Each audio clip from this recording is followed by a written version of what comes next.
Praise the Lord. Good morning అండి. అందరూ బాగున్నారా? నిన్నటి దినాన దేవుని మందిరానికి వెళ్ళి దేవుని ఆరాధించారా? దేవుడు మిమ్మల్ని మీ కుటుంబాన్ని ఆశీర్వదించగాక. ముఖ్యంగా రండి కలిసి దేవుని వాగ్దానం చూద్దాం. 143 కీర్తన మొదటి వచనం. యెహోవా నా ప్రార్థన ఆలకింపము, నా విన్నపములకు చెవియొగ్గుము. ప్రియులారా, మన ప్రార్థన దేవుడు ఆలకిస్తాడు. మీరు అవునన్నా కాదన్నా ప్రార్థనకి జవాబిచ్చే దేవుడు. కొన్ని సందర్భాల్లో కొన్ని నష్టాలు జరుగుతున్నప్పుడు, కొన్ని కష్టాలు వస్తున్నప్పుడు అసలు యేసయ్య ఉన్నాడా? ఇన్ని బాధలు వస్తుంది, ఇన్ని కష్టాలు వస్తుంది, అసలు నా దేవుడు ప్రార్థన వింటున్నాడా అని చాలామందికి డౌట్ వస్తుంది.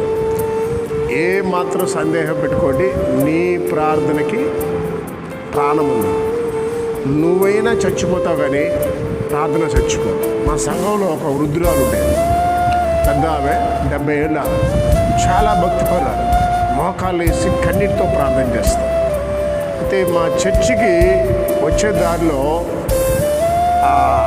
అండర్గ్రౌండ్ బ్రిడ్జ్ లేడం వల్ల చాలా దూరం అట్లా గేట్ తిరుక్కొని రావాలి. ఆ రోడ్ అంతా కూడా గొల్లగా ఉంటుంది. ఆటోలు వచ్చేసరికి బాడీ అంతా గొల్ల అయిపోతుంది.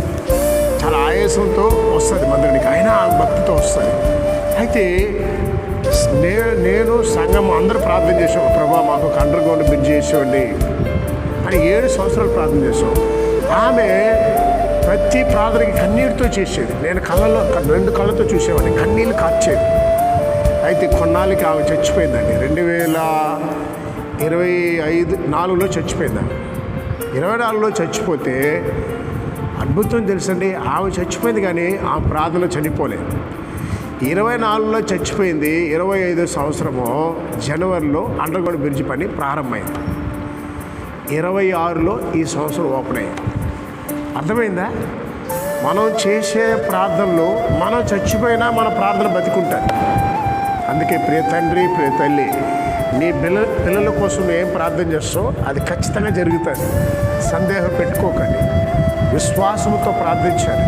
ఒకవేళ కుటుంబంలో ఆర్థిక ఇబ్బందులున్న విశ్వాసంతో ప్రార్థించండి. ఇంకా పిల్లల విషయంలో, వివాహ విషయంలో విశ్వాసంతో ప్రార్థించండి. ఏ పనైనా నువ్వు చేసే ప్రార్థనకి జవాబు ఉంది. మన దేవుడు జవాబిచ్చే దేవుడు, మన దేవుడు నిలబెట్టే దేవుడు, మన దేవుడు మనల్ని కాపాడే దేవుడు. మన దేవుడు నీ పక్షాన న్యాయం చేస్తాడు. కోర్టులో ఒకవేళ అన్యాయం జరగచ్చు కానీ దేవుడు నీకు న్యాయం చేస్తాడు.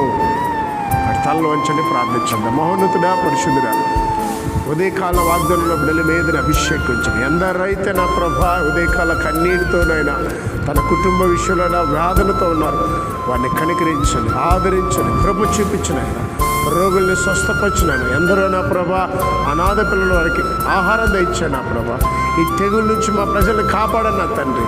ఉదయకాల వాగ్దాన బిడ్డలకి నన్ను ఆర్థిక సహాయం తెచ్చాను. యేసు నామములో ప్రార్థిస్తున్నాను తండ్రి, ఆమేన్.